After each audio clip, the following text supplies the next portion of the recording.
ஒரே ஒரு வார்த்தையில் ஆங்கிலம் பேசலாமே. Talk in English with just one word. Speak பேசு, டாக் பேசு, டெல் சொல், சே சொல், ஆர்கியூ வாதாடு, கால் கூப்பிடு, கம் வா, கோ போ, ஈட் சாப்பிடு, ட்ரிங்க் குடி, ஸ்லீப் தூங்கு, see பார், ஹியர் கேள், லிசன் கவனி, ஸ்டடி படி, லேர்ன் படி, ரீட் வாசி, டீச் கற்பி, ரைட் எழுது, ஆக்ட் நடி, சிங் பாடு, டான்ஸ் ஆடு,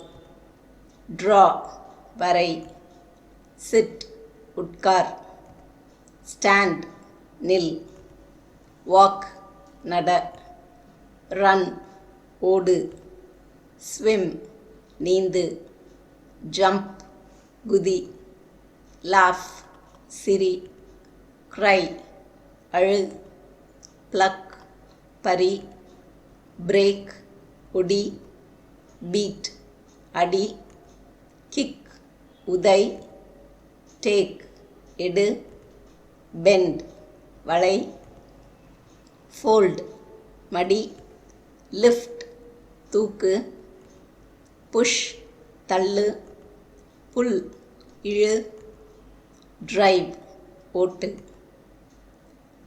மேற்கண்ட ஆணைகளில் நீ நீங்கள் மறைந்துள்ளன. உதாரணத்திற்கு, நீ ஆடு, நீங்கள் ஆடுங்கள். நம்முடன் இருக்கும் ஒருவருக்கோ சில பலருக்கோ கட்டளை இடும் பொழுது பொதுவாக நீ ஆடு, நீங்கள் ஆடுங்கள் என்று கூற மாட்டோம். ஆடு, ஆடுங்கள் என்று வினைச்சொற்களை மட்டுமே பயன்படுத்துவோம். In all these instructions, you is understood. For example, you read. While addressing a person or persons who is or are with us, we normally omit you and we only mention the verb read. ஆங்கிலத்தில் you என்பது ஒருமை மற்றும் பன்மை பிரதிப் பெயர் சொற்களுக்கு பயன்படுத்தப்படுகிறது. ஆனால் தமிழில் பிரதிப் பெயர் சொற்கள் நீ என்பது ஒருமையையும் நீங்கள் என்பது பன்மையையும் குறிக்க பயன்படுகின்றன. In English, you is used as or for both singular and plural pronouns. Whereas in Tamil, pronoun singular you is referred to as நீ and plural you becomes நீங்கள். pronoun என்றால் பிரதிப் பெயர் சொல்.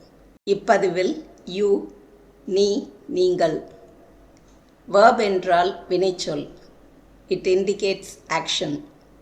அது செயலை குறிக்கும். difference between tell and speak. tell is used informally as in conversation. சாதாரண உரையாடலுக்கு tell உபயோகப்படுத்த வேண்டும். Speak is a more formal usage like talking about something or giving a speech. எதையாவது பற்றி பேசுவதற்கு speak பயன்படுத்த வேண்டும்.